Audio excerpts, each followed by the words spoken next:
right into it. So this is the 2021 balance changes. A couple of these are pretty controversial, so we'll see exactly how it plays out in the meta. So I'm just going to start it off just by reading exactly what it goes on. So this round of changes will include 3 experimental changes. In one case, the experimental status is because of disagreement. In other 2, because it's because the changes might have unintended or far-reaching consequences, or because the values of costs are unclear. Okay, so we're starting off with 3 experimental changes. Cool. That means it could be revoked. All right, so it's just like a trial period type thing. I understand. I'm cool with it. A change being experimental means that we'll closely monitor effects and might even decide to scrap the concept entirely after about a week of testing, or that changes to their values or costs are likely. Okay, so we understand it's going to be a week of testing for this experimental change, C3. So the primary purpose of these changes, as the next couple of round of changes, is open up classes or even entire setups to become more competitive in group fights. Cool. The next set of changes will do something for hip heat train, and we will have some more discussions about mid setups in general. Okay, so we already can see that the main focus is going to be the heat train, and it's going to be the mid setups. They don't say anything about ALB. I think a lot of people already feel that ALB is pretty strong. I think the general sentiment of most of the population is Albion is pretty strong. And I feel like any Albion changes kind of is met with a lot of like why questions, because Albion feels like the strongest realm. Zerg wise, solo wise, small man, and 8v8. Alb is just really, really strong right now. So with this set of changes, we believe the hip energy train to be very competitive, and that there are now an actual choice in some setups to pick up a Paladin, or even in the Necro or Thane. Look like they might be an interesting choice. Okay, so it looks like they're I'm just glancing down, it looks like the Paladin got some changes. Necro has always been really good. It's just that Outcaster is super strong. Why run a Necro when you can just run Outcasters and just really melt everything? So they updated Paladin. Cool. Thane always needed to be looked at, so that's really nice that they're getting into that. So now we have Paladin, the experimental change for Paladin. So a new instant group heal that does not heal the Paladin, and on the highest level has a value of 3% per group member, making an instant 24% in the full group at a cost of 60% mana on a 60-second cooldown. This means the actual cooldown is the mana cost. Interesting.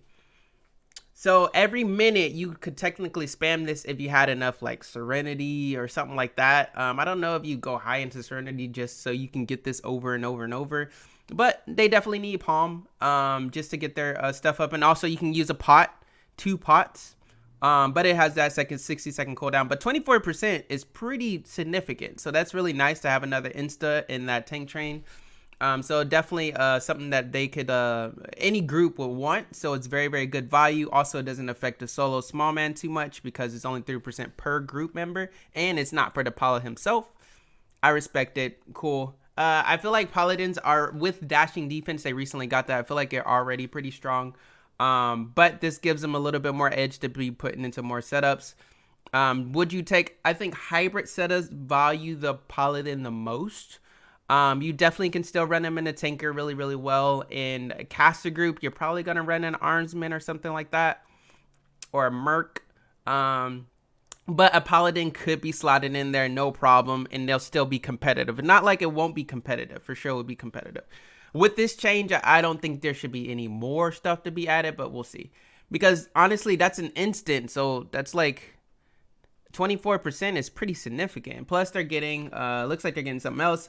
A new instant group damage add with a duration of 15 seconds of 2.5 per group member will override the damage add chant. 60% mana and 60-second cooldown. Okay, so you got to make a choice. You either use your heal or you use your damage add. This damage add, I'm pretty sure, is like ALTG. That's pretty good. 2.5 per group member.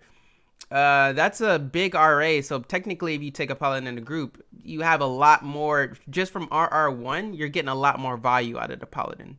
So this means the actual cooldown's mana cost, as this overrides the chant damage.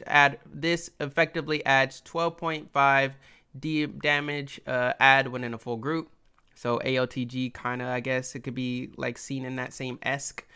That's pretty good. That's pretty significant. Both those changes, it just gives the Paladin something to do with their power, you know?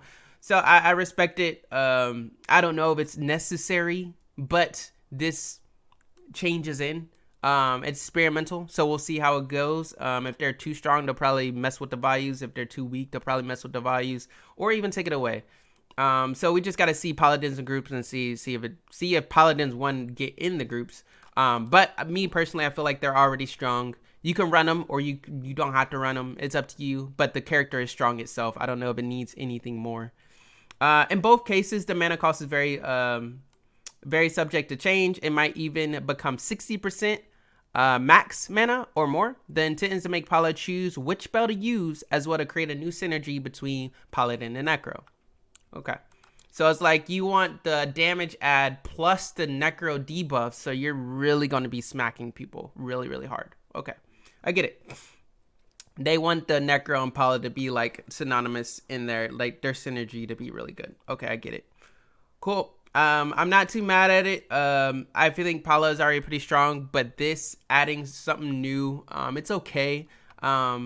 I think the general sentiment for a lot of people is Alb doesn't need any more buffs, and I understand. I get it. It makes sense. But here we are. I really don't mind it too much because it's not something that is like super crazy. And it gives Paladin more things to do. So it's okay. If I had to like rate a change, it'd be like out of 1 to 10, I would say that change would be like on neededness, like me personally would put it in, I would say maybe like 5, maybe. It's like middle ground. I feel kind of neutral about it. It's like, okay, sure, have it. It's not that big of a deal. It's not going to be like a game changer. It could be a game changer, actually. Well, it's 24% insta in a full group, so it's pretty significant. But most groups are running Friar Cleric, so instead of the Friar getting that insta, it's the Paladin who has that insta. So if you want to run it, and you want that extra insta, Paladin is where you want to go. So I could see it. I'm kind of neutral on that change. So Mentalist, the Mentalist will receive a near sight in their mana spec starting at 10 mana spec. Experimental, the Mentalist will receive the Spiritual as found on the Eld SM Cab resist debuffs in their Mentalism line. Okay. So this goes with I recently played, they had the event. I recently played in their the PvP event, and there is new debuffs where you have 3 debuffs in one spell. Experimental. During that playthrough that we had for the PvP event, I didn't mind it. It was okay. I didn't find it super overpowered. But we're also at a PvP event that isn't like true 8v8 or true Zerging or small man, so I'm not sure the implications. There's a lot of things now that you can debuff Mez, you can debuff Root, which is definitely longer times. Will that matter in the AV8? Maybe. Will that matter in Zerg? Maybe, because it's only like one person. You only got to do it one person, so I don't know if it'll matter in Zerg. Now, small man and duo and solo, those things are pretty significant that you can debuff Root or you can debuff Mez stuff. And it's a lot of more people with access to be able to do that. I think it'll affect that the most. But experimental, I'm down to see it. With this change, Mentalist Energy Train, the energy chain train between the Animus, the Eld, and the Mentalist, all 3 of those together are really, really strong.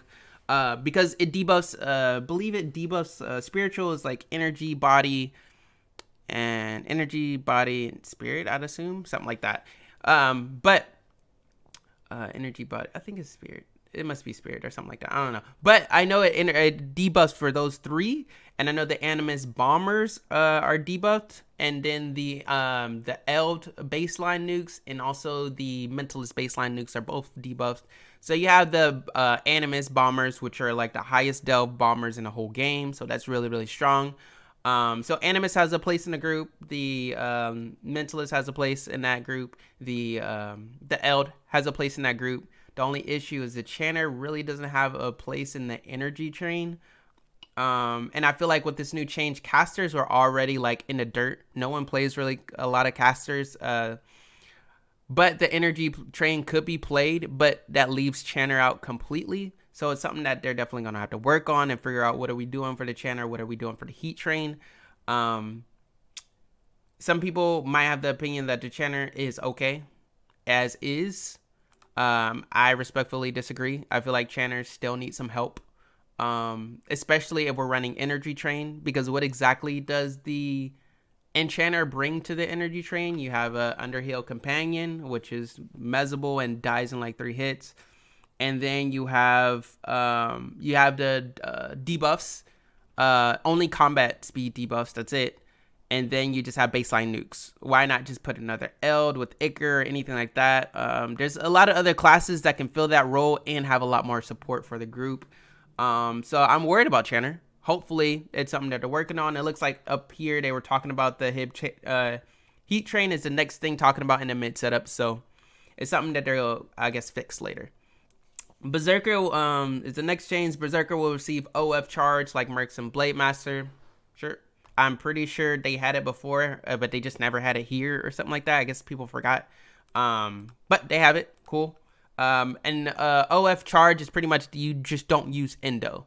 So it's not like the New Frontiers, not New Frontier, like live charge where you just speed through everything and you're immune to CC. So it's not that one. So sure. So the next one is I guess the controversial one, which is the all resist. So all classes with 3 resist debuffs in a line will instead only have a single resist debuff that will debuff all those 3 resist. That means Cabalist, Wizard, Sorcerer, Eld, Enchanter, Spirit Master, Rune Master, and new in this change Mentalist will have their 3 individual resist debuffs replaced with a single debuff that covers all 3. The duration of this triple debuff will be 8 seconds, and for duration purposes, the resist type will be an elemental resist type for spiritual resist, and vice versa. E.g., the triple body spirit energy debuff itself will have cold damage. Pretty much, you're not debuffing your own debuff. Pretty much is what he's saying. I think that's what's going on. This changes nothing about the Thane energy resist debuff or the Bone Dancer debuff. Those remain the same. So I believe the Thane has a 15-second one and the Bone Dancer has a 15-second body. I respect this change. This is going to be very interesting. This is the first time this has ever happened in Dark Age. I think Live never had anything like this either. I could be wrong, but I'm pretty sure this is something Phoenix special.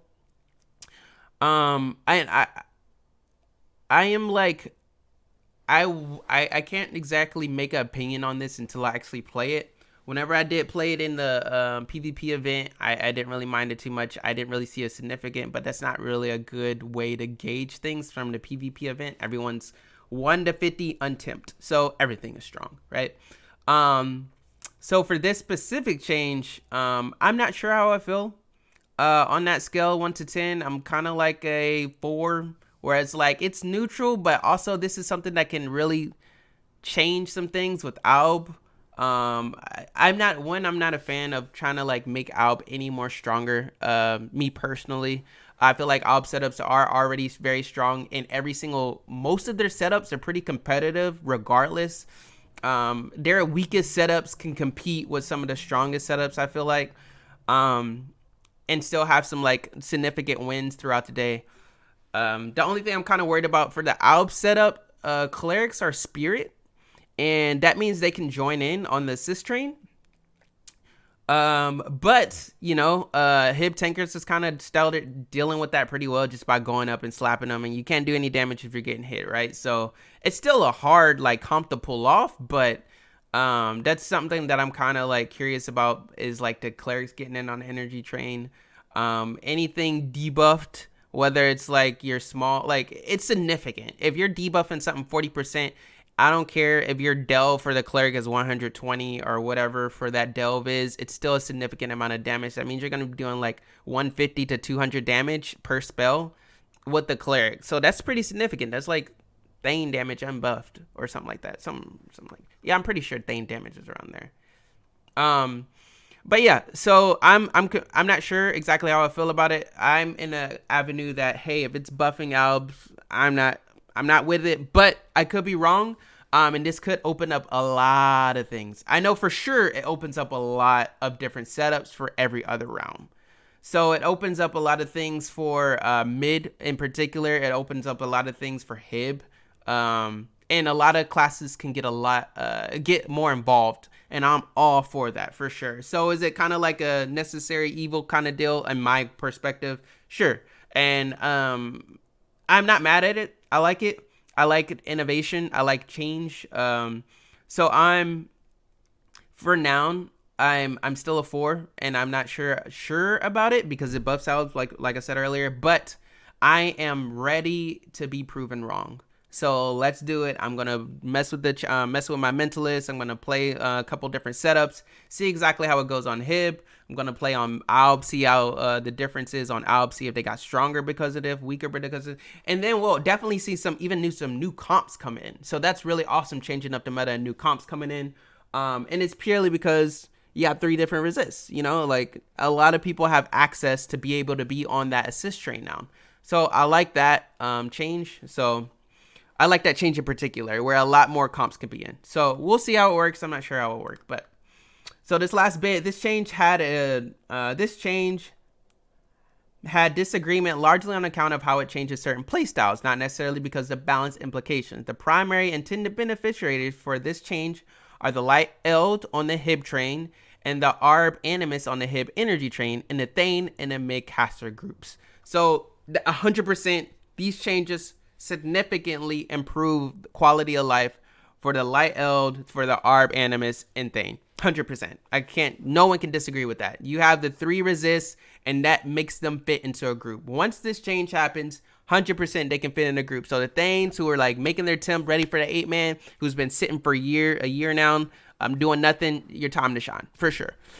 The welcome unintended beneficiaries are Necros, Air Thurgis, and an unwelcome benefit to Thurgis Air Pets.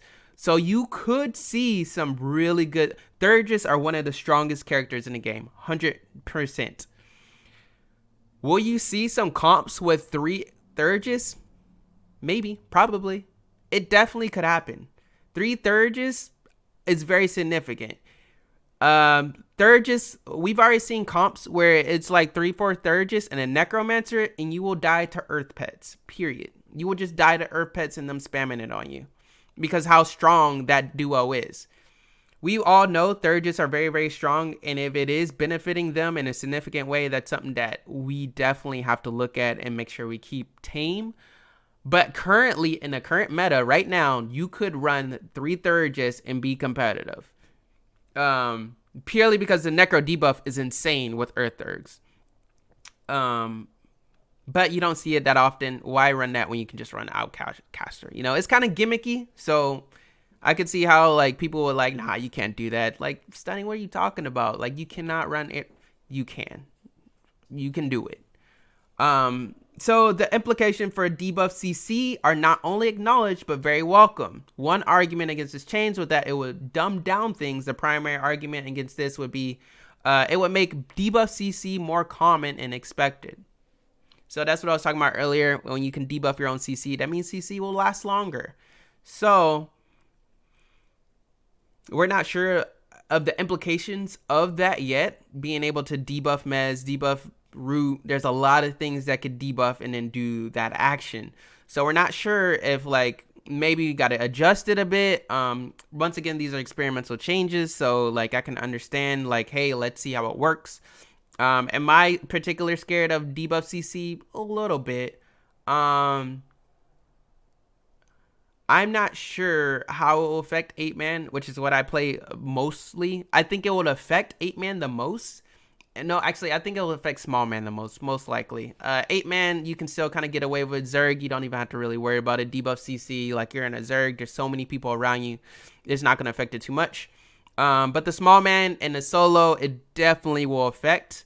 And if you're able to like mess, because people don't run debt normally in small man or solo, so if you get debuff CC on someone, they're out of the fight pretty much. So it is pretty significant for that aspect. So I guess what they said is not only acknowledged, is very welcome. So we'll see how the implications of that on a small man. I think that's the most thing we have to be keen on, and seeing exactly how that works out with the small man. But overall, I think it's a halfway. It's decent. I'm down for shaking up the meta, and I'm down for coming up with new things to try. And this definitely is it. So overall, this whole thing, I could definitely say that, hey, they're trying to make things fit in, and I'm more glad that we're trying to shake up the meta and put more things in. And also, I'm more glad at the PvP event, they brought it back for us. Really appreciate that, because clearly that is something that is an attention getter for people who have not played a game. And one thing I would definitely say is many games that I've played that doesn't do any type of like outreach marketing, anything like that. Eventually, the people that play will leave or quit or do something else or move on with the life. One of the things that keep the game that will keep the game running is new players coming in, and I feel like that event for sure is keeping new players coming in. And that was the only thing I was really worried about for Phoenix in general, is there's no new person generator to bring them in. But this new event that they're having every 3 weeks, possibly, I think that is something that's very big.